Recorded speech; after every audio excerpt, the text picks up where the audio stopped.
નમસ્કાર વિદ્યાર્થી મિત્રો, હું રમેશ વાગડિયા આપ સૌનું સ્વાગત કરું છું આજના લેક્ચરમાં.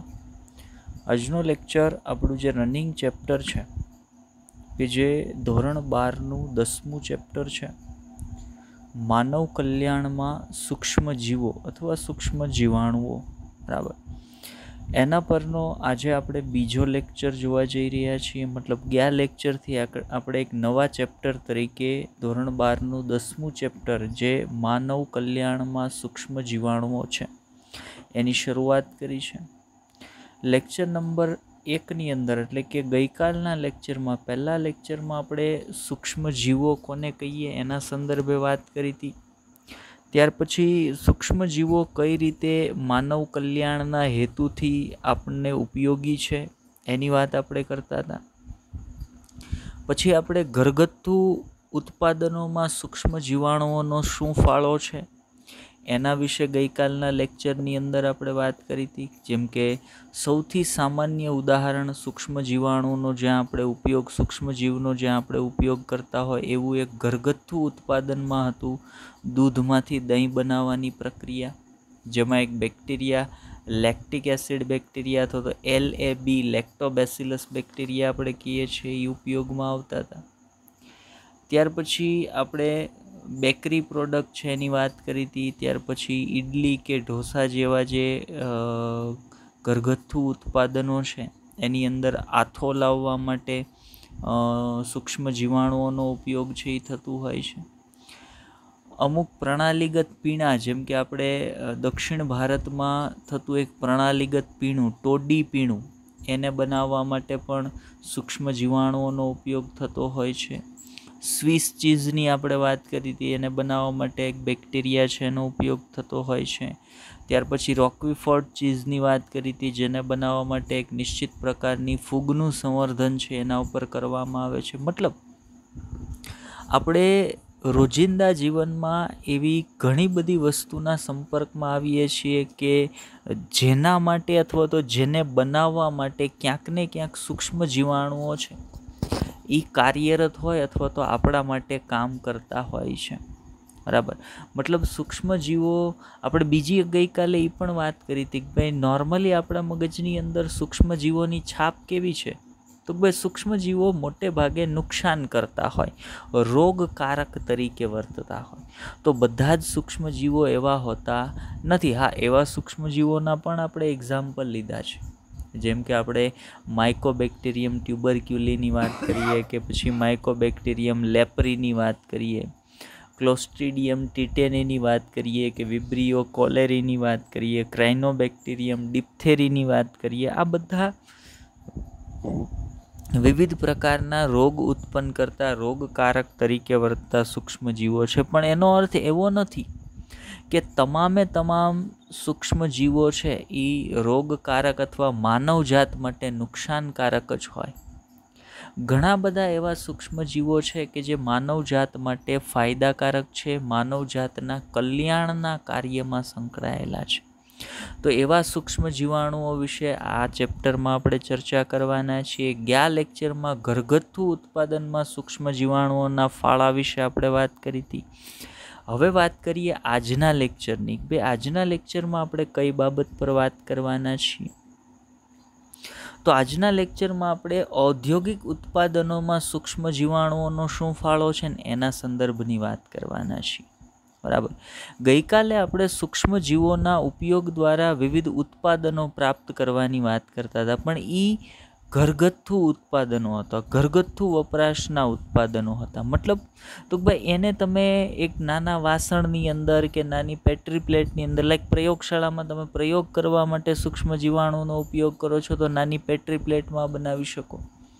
પણ જ્યારે તમે ઔદ્યોગિક ધોરણે, જ્યારે તમે ઔદ્યોગિક સ્તર પર અથવા તો ઔદ્યોગિક ઉત્પાદનોની અંદર સૂક્ષ્મ જીવાણુઓનો ઉપયોગ કરતા હોય ત્યારે એ નાના ધોરણો પર કામ ન ચાલે, બરાબર. ત્યારે તમે એક નાની તપેલીમાં કે નાના કપની અંદર જેમ દહીં મેળવતા હોય એમ કામ ન કરી શકો. ત્યારે આપણે મોટા વાસણોની અંદર, જેને આથવણ કારકો કહેવાય, આગળ આપણે એની વાત કરીશું, બરાબર, કે એની અંદર તમારે ખૂબ મોટા જથ્થામાં આવા જે સૂક્ષ્મ સજીવો છે એનો ઉછેર કરતા હોઈએ છીએ અને એની નીપજો છે એ પ્રાપ્ત કરતા હોઈએ છીએ. ચાલો તો લેક્ચરની શરૂઆત કરીએ. મેં તમને ઇન્ટ્રોડક્શન આપી દીધું કે ભાઈ આજના લેક્ચરમાં આપણે કઈ બાબત પર વાત કરવાના છીએ. તો આજના લેક્ચરમાં આપણે વાત કરવાના છીએ ઔદ્યોગિક ઉત્પાદનમાં સૂક્ષ્મજીવોનો ફાળો.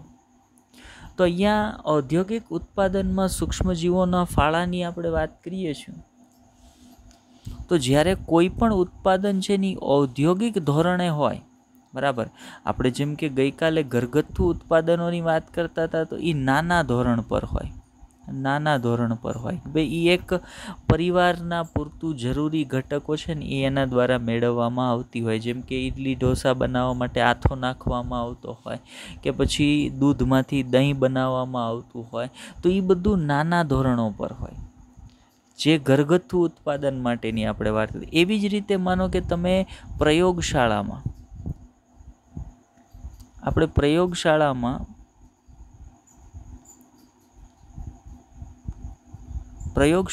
પ્રાયોગિક ધોરણે કોઈ સૂક્ષ્મ જીવાણુઓનો ઉછેર કરીએ છીએ એની નીપજ પ્રાપ્ત કરવાના હેતુથી, તો એ પણ કેવું હશે તો ભાઈ નાના ધોરણ પર હોય.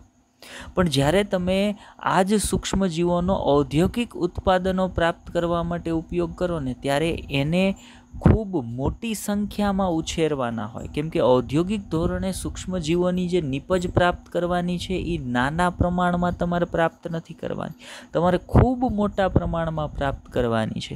તો એવા કિસ્સામાં સૂક્ષ્મજીવોને આ પ્રકારની સ્ટીલની મોટી ટાંકીઓ, અહીંયા તમારી સામે જે દેખાય છે ને, આ દરેક ટાંકીને આથવણકારક કહેવાય. દરેક ટાંકીને શું કહેવાય? આથવણકારક તરીકે ઓળખવામાં આવે.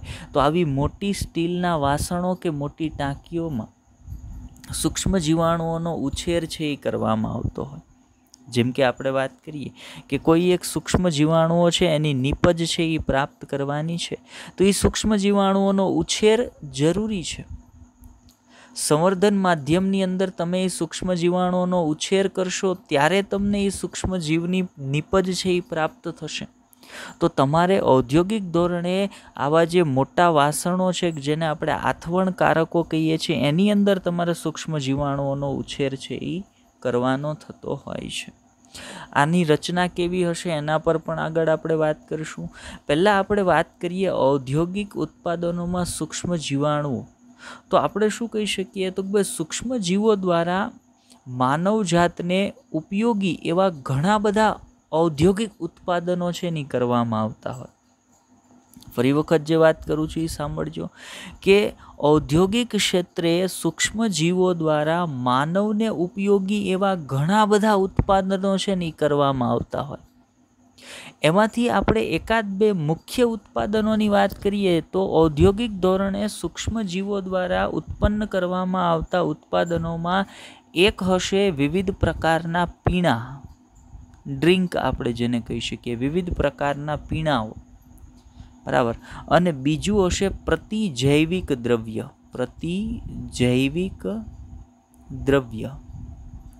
બરાબર. સૂક્ષ્મ જીવાણુઓ દ્વારા ઔદ્યોગિક ધોરણે ખૂબ મોટી સંખ્યામાં ઉત્પાદનો તૈયાર કરવામાં આવે છે. પણ એના મુખ્ય એક્ઝામ્પલ આપણે લેવા હોય તો કોણ કોણ હોય તો ભાઈ એક તો ઔદ્યોગિક ધોરણે સૂક્ષ્મ જીવોના ઉપયોગ દ્વારા આથવણયુક્ત પીણાઓ છે ને તૈયાર કરવામાં આવે, અથવા તમે એમ કહી શકો આલ્કોહોલયુક્ત પીણાઓ છે ને એ સૂક્ષ્મ જીવાણુઓના ઉપયોગ દ્વારા ઔદ્યોગિક સ્તરે છે એ તૈયાર કરવામાં આવતા હોય છે. અને બીજું પ્રતિજૈવિક દ્રવ્ય, એન્ટીબાયોટિક જેને આપણે કહી શકીએ. આ એવા બે મુખ્ય ઔદ્યોગિક ઉત્પાદનો છે કે જેમાં સૂક્ષ્મજીવો છે એનો ફાળો હોય છે, અથવા તો સૂક્ષ્મજીવોની મદદ વડે ખૂબ મોટા પ્રમાણમાં સૂક્ષ્મજીવોની મદદ વડે ઔદ્યોગિક ધોરણે આ બંને ઉત્પાદનો છે એ તૈયાર કરવામાં આવતા હોય જે માનવજાત માટે ઉપયોગી છે, બરાબર. કોની બેની વાત કરીએ છીએ આપણે યાદ રાખજો, એક છે એ આલ્કોહોલિક પીણા અને બીજું છે પ્રતિજૈવિક દ્રવ્ય. હવે ઔદ્યોગિક ક્ષેત્રે ઉત્પાદન માટે ઉપયોગી સૂક્ષ્મજીવોને મેં તમને કીધું એમ કે નાના ધોરણે ન ઉછેરી શકાય, માનો એક તમે ખૂબ મોટી ઇન્ડસ્ટ્રી છે એ આ પ્રકારના ઉત્પાદન મેળવવા માટે તૈયાર કરી છે.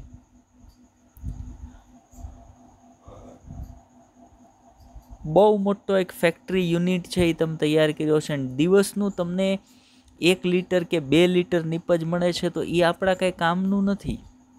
એ આપણી ગુજરાતી કહેવત પ્રમાણે એમ કહી શકાય કે 1,12,000 કર્યા થાય કે થાળી ફોડીને મંજીરા કર્યા થાય. નહીં, જ્યારે ઔદ્યોગિક ધોરણે કોઈ પણ ઉત્પાદન આપણે પ્રાપ્ત કરીએ છીએ ત્યારે એ મોટા જથ્થામાં હોય ને મોટા જથ્થામાં ઉત્પાદન પ્રાપ્ત કરવા માટે તમારે ખૂબ મોટા જથ્થામાં સૂક્ષ્મજીવોનો ઉછેર છે એ કરવો પડે. અને ખૂબ મોટા જથ્થામાં સૂક્ષ્મજીવોનો ઉછેર શેમાં કરવામાં આવે તો ભાઈ વાસણ, મોટા વાસણોની અંદર એ વાસણોને શું કહેવાય તો ભાઈ એને આથવણકારકો તરીકે ઓળખવામાં આવે છે, અથવા તો એને આથવણકારકો કહેવાય છે, જે અહીંયા તમારી સામે દેખાય છે. હવે આથવણકારકની આંતરિક રચનાનો આપણે અભ્યાસ કરીએ કે એક લાક્ષણિક આથવણકારક છે એ કયા પ્રકારનો હોય છે. તો અહીંયા આકૃતિમાં તમને દેખાડ્યું છે કે એક લાક્ષણિક આથવણકારક છે કે જેનો ઉપયોગ ઔદ્યોગિક ધોરણે સૂક્ષ્મજીવોની નીપજ અથવા સૂક્ષ્મજીવોના ઉત્પાદનો પ્રાપ્ત કરવા માટે કરવામાં આવે છે. તો આથવણકારક છે એક મોટા વાસણ જેવી જ રચના હશે. સમજી લ્યો કે આ એક આથવણકારક છે, બરાબર. એક લાક્ષણિક આથવણકારકની અંદર શું શું હોવું જોઈએ? તો પહેલું એ લાક્ષણિક આથવણકારકની અંદર હોવું જોઈએ સ્ટીયરિંગ પેડલ્સ. સ્ટીયરિંગ પેડલ્સ એટલે શું છે તો ભાઈ મોટરથી ફિટ કરેલ હલેસા જેવી રચના છે.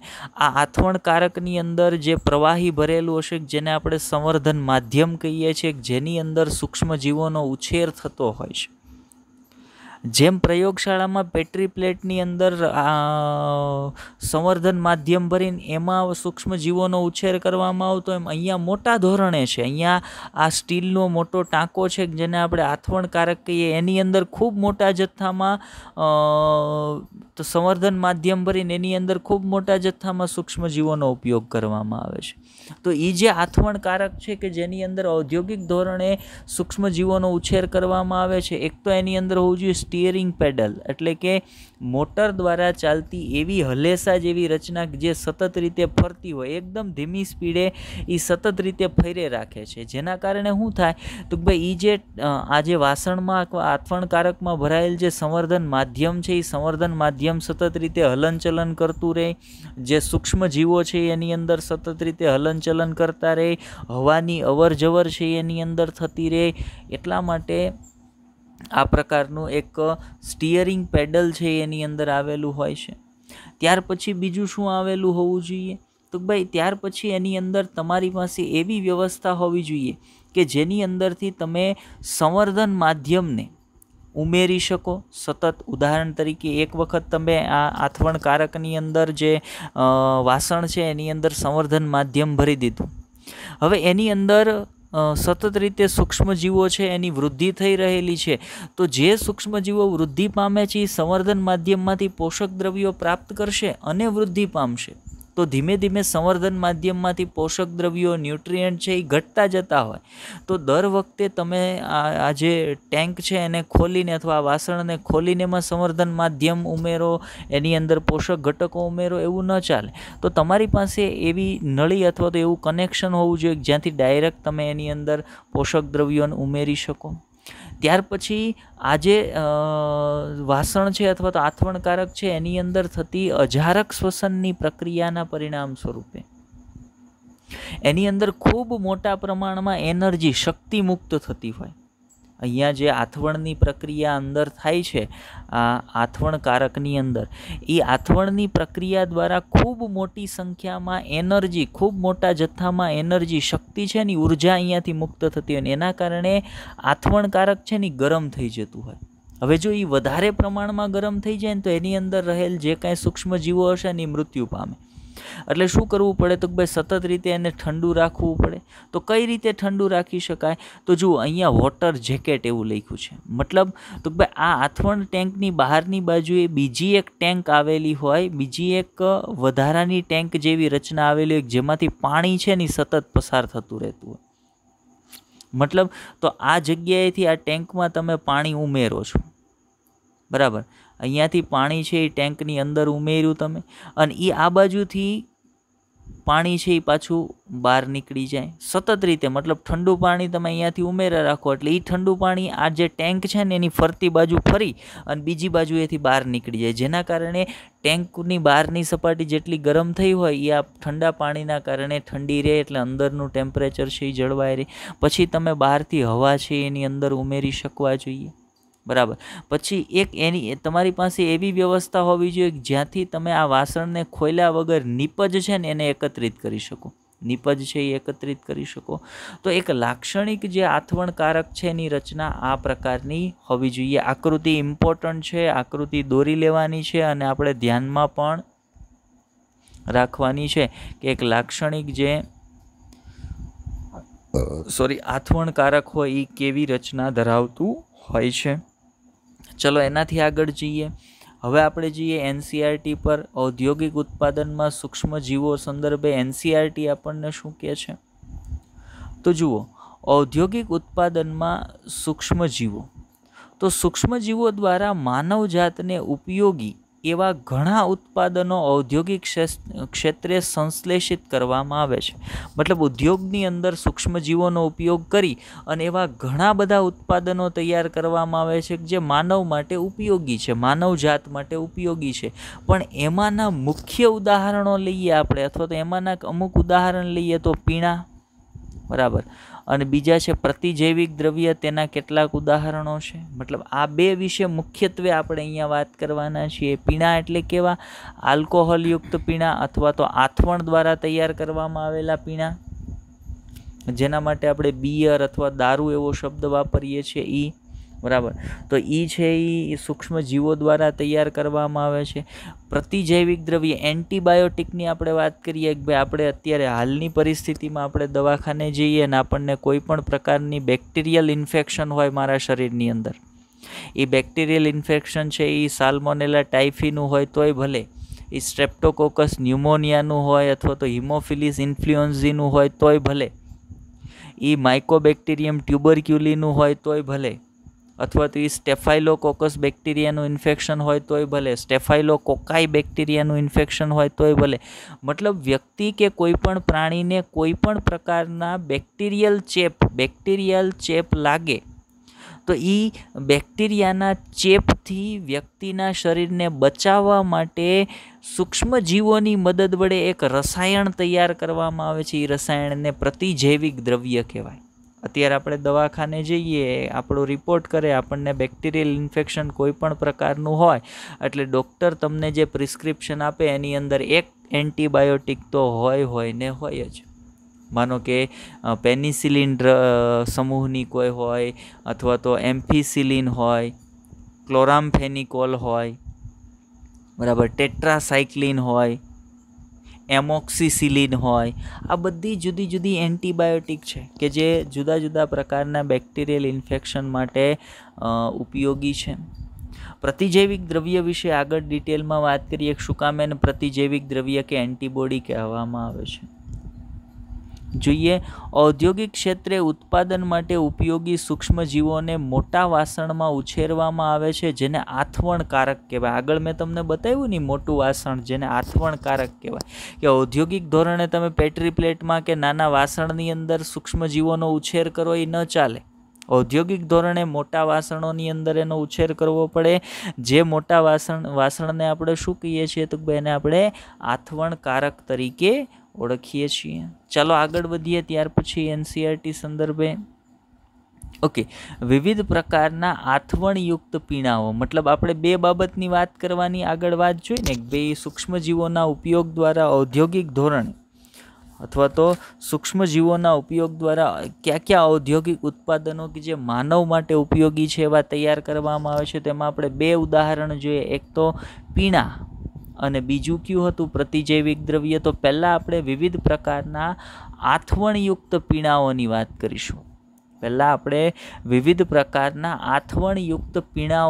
કરીશું. હવે આથવણયુક્ત પીણાઓમાં કોણ કોણ આવે? તો ભાઈ આથવણયુક્ત પીણાની અંદર તમે બિયર કહી શકો. બિયર છે એ આથવણયુક્ત પીણામાં આવશે. પછી આપણે કહીએ દારૂ. તો આ એક કોમન શબ્દ છે, બરાબર. દારૂના ઘણા બધા પ્રકાર હોય, જેમ કે આપણે કહીએ ટકીલા, પછી આપણે કહીએ વોડકા, પછી આપણે કહીએ વિસ્કી, આપણે કહીએ રમ. આ બધા જુદા જુદા આલ્કોહોલયુક્ત પીણાઓ છે અથવા તો આથવણયુક્ત પીણાઓ છે, જે સૂક્ષ્મજીવો દ્વારા આથવણની પ્રક્રિયા દ્વારા તૈયાર કરવામાં આવેલ છે. અને આ પ્રકારના આથવણયુક્ત પીણાઓ તૈયાર કરવા માટે ઔદ્યોગિક ધોરણે જવાબદાર સૂક્ષ્મજીવ કોણ છે? તો ભાઈ એક પ્રકારની ફૂગ છે, એક પ્રકારની ફૂગ, જેને આપણે ઈસ્ટ કહીએ છીએ. ઈસ્ટ. આ ઈસ્ટનો ઉલ્લેખ ગઈકાલે પણ આવ્યો હતો. ગઈકાલે જ્યારે આપણે બેકરી પ્રોડક્ટની વાત કરતા હતા, બરાબર, કે ભાઈ બેકરી પ્રોડક્ટ તરીકે પાઉં કે બટર કે બનાવવા માટે બેકરીની અંદર જે ફૂગ વપરાય છે, જેને આપણે સેકેરોમાઇસિસ સર્વેસિસ કહેતા હતા, સેમ ફૂગ, એની જ ફૂગ સેકેરોમાઇસિસ સર્વિસિસ, એ જ ફૂગ જ્યારે આવા આથવણયુક્ત પીણાઓ બનાવવા માટે ઔદ્યોગિક ધોરણે વપરાય ને ત્યારે એ જ ઈસ્ટને બીજું એક નામ આપવામાં આવે, એને કહેવાય બ્રેવર્સ ઈસ્ટ. બ્રેવર્સ ઈસ્ટ તરીકે ઓળખવામાં આવે. મતલબ ઈસ્ટ એકની એક જ છે, ઈસ્ટ એક જ છે. એ જ ઈસ્ટ જ્યારે બ્રેડને એવું બનાવે છે, બેકરી પ્રોડક્ટ બનાવે ત્યારે એને બેકર્સ ઈસ્ટ કહેવાય. અને જ્યારે એ ઔદ્યોગિક ધોરણે આવા આવા આથવણયુક્ત પીણાઓ તૈયાર કરે છે, આલ્કોહોલયુક્ત પીણાઓ તૈયાર કરે છે, ત્યારે એ જ ઈસ્ટનું બીજું નામ આપવામાં આવે છે બ્રેવર્સ ઈસ્ટ. કેમ કે બિયર બનાવવા માટે, બ્રેવર્સ ઈસ્ટ એટલે બિયર બનાવવા માટે અથવા તો આલ્કોહોલિક પીણા અથવા આથવણયુક્ત પીણાઓ બનાવવા માટે જવાબદાર. બરાબર. તો આવા આથવણયુક્ત પીણાઓ છે એ ઘણા બધા પ્રકારના હોય, અને એના પ્રકાર શેના આધારે પડે છે? તો ભાઈ એના પ્રકાર છે એ આ આલ્કોહોલયુક્ત અથવા તો આથવણયુક્ત પીણા તૈયાર કરવા માટે કયા પ્રકારનો કાચો માલ છે એ વપરાણો છે. બરાબર. આલ્કોહોલયુક્ત પીણા છે એ શેરડીની અંદરથી પણ બનાવી શકાય. આલ્કોહોલયુક્ત પીણા છે એ બટેટાની અંદરથી પણ બનાવી શકાય. આલ્કોહોલયુક્ત પીણા છે એ જવની અંદરથી પણ બનાવી શકાય.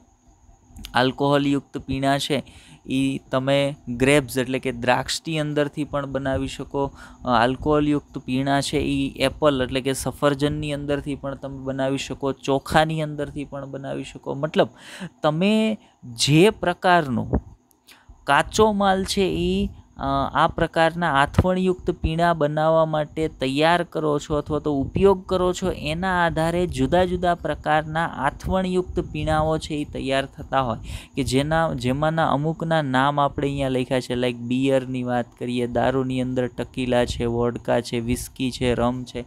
આ બધા પ્રકારના જે આથવણયુક્ત પીણાઓ છે એ બધાને એક જ પ્રકારના સૂક્ષ્મ જીવ દ્વારા તૈયાર કરવામાં આવે છે. એ બધા પીણા તૈયાર કરવા માટે સેકેરોમાઇસિસ સર્વિસિસ અથવા તો બ્રેવર્સ ઈસ્ટ છે એ જવાબદાર છે.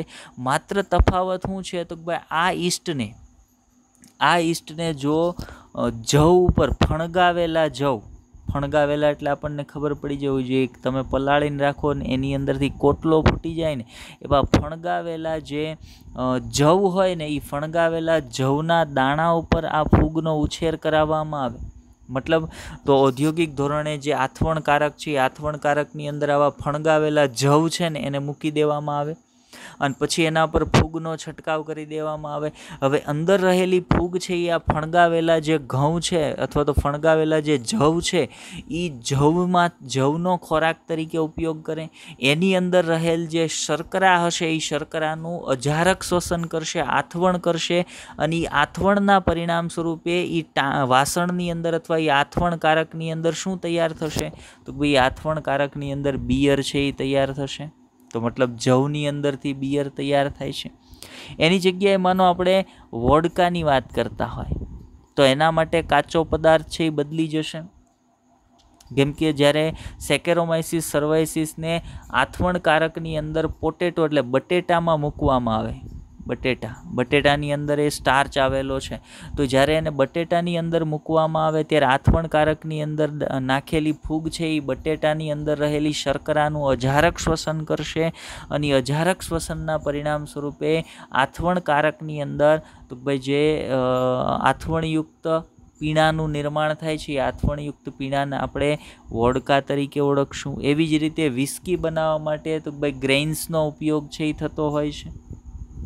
વાઇન બનાવવા માટે ગ્રેપ્સ એટલે કે દ્રાક્ષનો ઉપયોગ છે એ થતો હોય. મતલબ આવા આથવણયુક્ત પીણાઓ ઘણા બધા છે, પણ એ પ્રકાર શેના આધારે પડે છે તો ભાઈ એ આથવણયુક્ત પીણા તૈયાર કરવા માટે તમે કયા પ્રકારના કાચા માલનો ઉપયોગ કરો છો.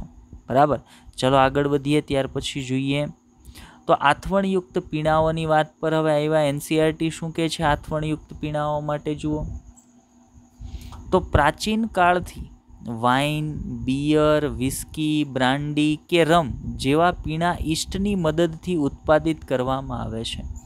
પ્રાચીન કાળથી એટલે તો ખૂબ જૂના સમયથી આ જે આથવણયુક્ત પીણાઓ છે એ કોઈ નવી બાબત નથી કે વૈજ્ઞાનિકોએ એનું હમણાં સંશોધન કર્યું. ખૂબ જૂની બાબત છે. માનવ સભ્યતાના ઉદ્ભવથી આપણે એમ કહીએ માનવ સભ્યતાનો જ્યારે ઉદ્ભવ થયો ત્યારથી જ આજે આથવણયુક્ત પીણાઓ છે એનું ચલણ છે, અથવા તો ત્યારથી લોકો એને બનાવતા આવે છે સૂક્ષ્મજીવોનો ઉપયોગ કરીને અને એનો ઉપયોગ છે એ કરતા આવે છે. એટલે એવું કીધું છે કે પ્રાચીન કાળથી આ તમામ પ્રકારના જે પીણાઓ છે એને ઈસ્ટની મદદ વડે ઉત્પાદિત કરવામાં આવે છે. આ જ હેતુ માટે વપરાતી ઈસ્ટ કઈ છે? સેકેરોમાઇસીસ સેરિવિસ, બરાબર, અથવા સર્વેસિસ આપણે કહીએ, જે બ્રેડ બનાવવા માટે ઉપયોગી છે. તેની મદદથી ધાન્ય ફળના રસમાંથી ઇથેનોલનું ઉત્પાદન થાય છે. બરાબર, હવે ફૂગ એની જ છે. આગળ મેં તમને વાત કરી હતી કઈ? સેકેરોમાઇસીસ સર્વિસીસ. એ જે ફૂગ છે એનો જ ઉપયોગ કોના પર કરવામાં આવે તો ભાઈ જે ધાન્ય છે એની અંદર ફણગાવેલા આપણે ધાન્યની વાત કરીને એના ઉપર અથવા ફળના રસ ઉપર એનો ઉછેર કરવામાં આવે એટલે એ ફૂગ શું કરશે? અજારક શ્વસન કરશે. કેમ કે ફળનો રસ છે અથવા તો ધાન્ય છે તો એની અંદર શું હશે તો ભાઈ એની અંદર શર્કરા હાજર હશે. તો ઈસ્ટ શું કરશે તો ભાઈ શર્કરાનું અજારક શ્વસન કરશે. શર્કરાનું અજારક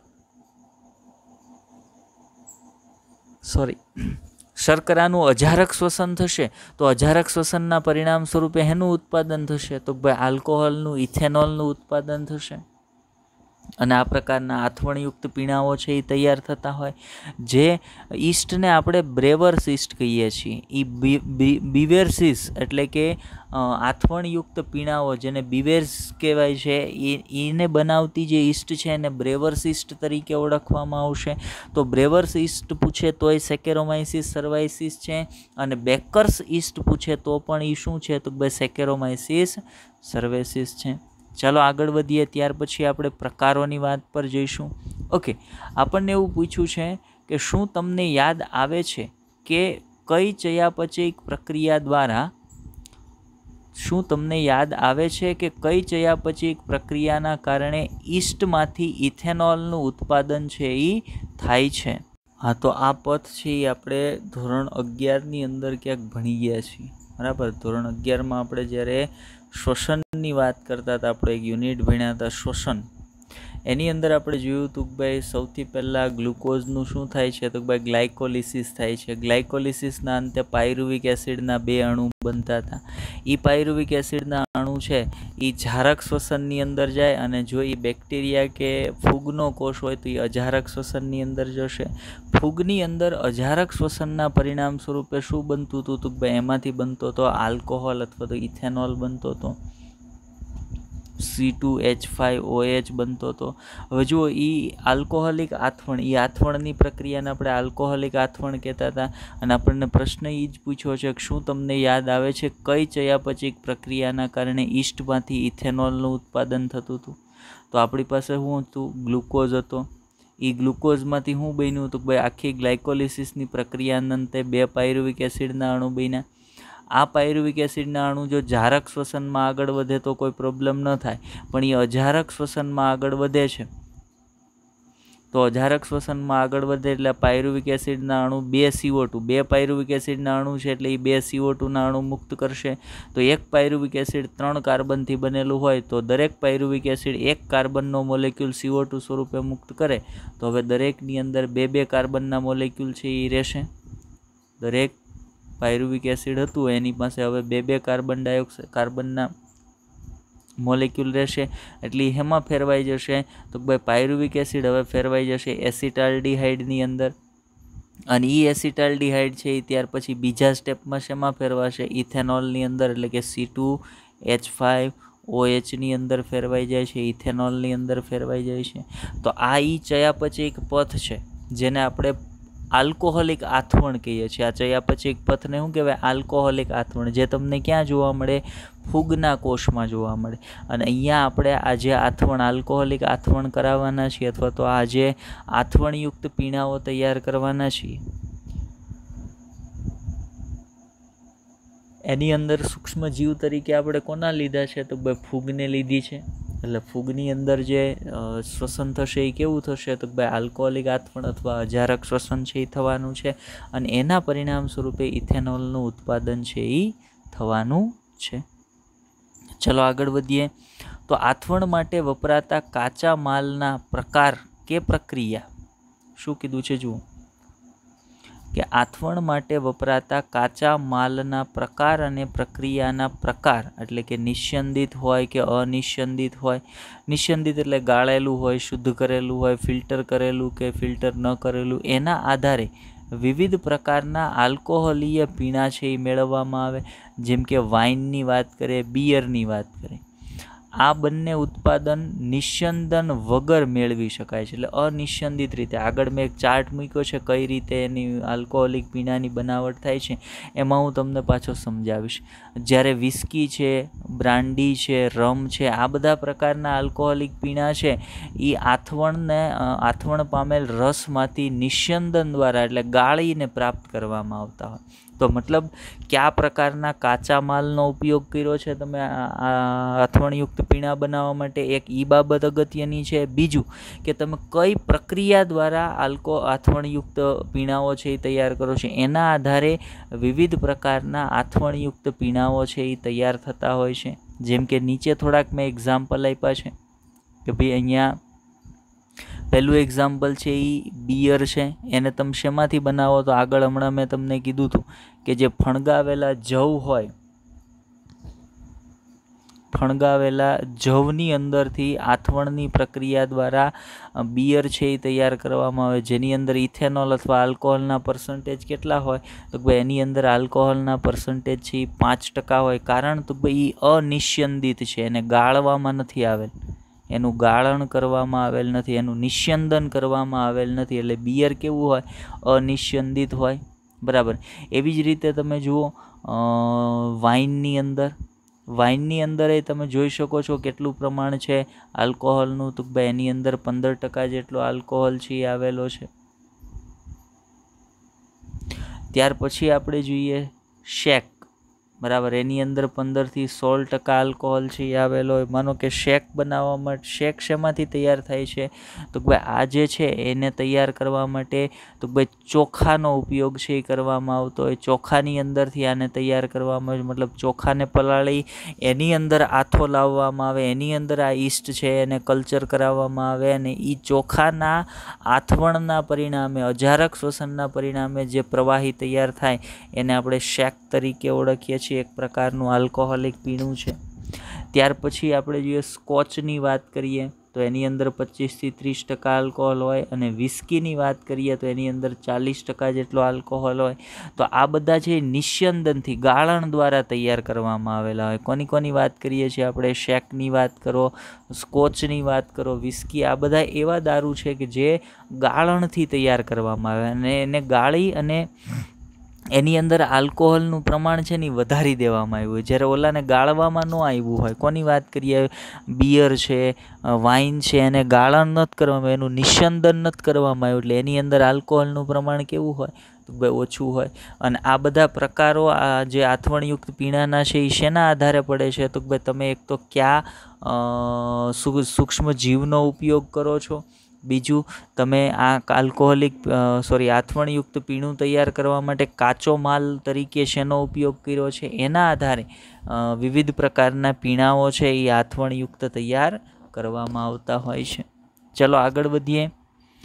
આલ્કોહોલિક પીણા બનાવવાની પદ્ધતિ. NCERTમાં આ કાંઈ નથી, બરાબર. આપણે આપણી રીતે મૂક્યું છે, કારણ મેં હમણાં તમને કીધું કે આપણે પાછળ એક ચાર્ટ મૂક્યો છે, એમાં તમને સમજાવીશું.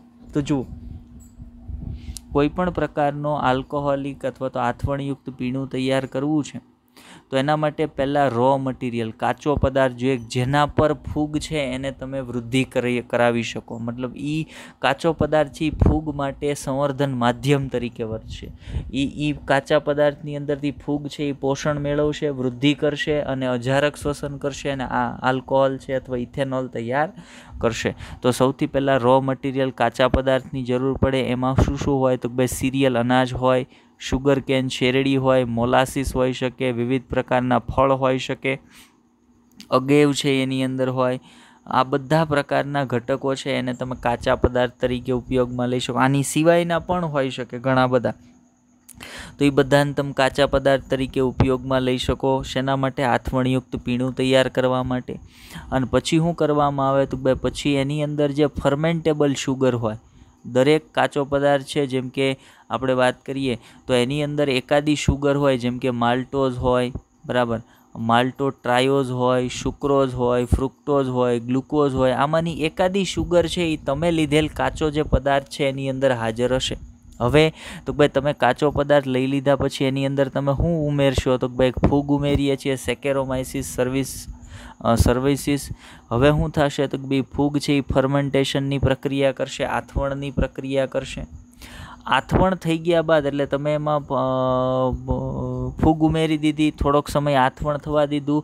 આથવણ થઈ ગયા બાદ સીધું જે પ્રવાહી તૈયાર થાય, સીધો જે રસ તૈયાર થાય એને આપણે ગાળી લઈએ અને એને આપણે જે ગાળી લઈએ ને એનું નિસ્યંદન કર્યા વગર એને આપણે ગાળી લઈએ ને તો એ શું તૈયાર થાય તો ભાઈ બિયર છે, વાઇન છે, એની અંદરથી બને છે. એટલે આપણે શું કીધું હતું, બિયર અને વાઇન કેવા હોય? અનિસ્યંદિત હોય. આગળ મેં તમને કીધું ત્યારે કીધું હતું કે એમાં શું કરે તો ભાઈ એક પાત્ર લીધું, એ પાત્રની અંદર કાચો પદાર્થ ઉમેર્યો, એ કાચા પદાર્થની ઉપર ફૂગ ઉમેરી, એ ફૂગે ત્યાં અજારક શ્વસન કર્યું. અજારક શ્વસનના પરિણામ સ્વરૂપે શું થયું તો ભાઈ ફૂગના અજારક શ્વસનના પરિણામ સ્વરૂપે ત્યાં ઇથેનોલનું નિર્માણ થયું.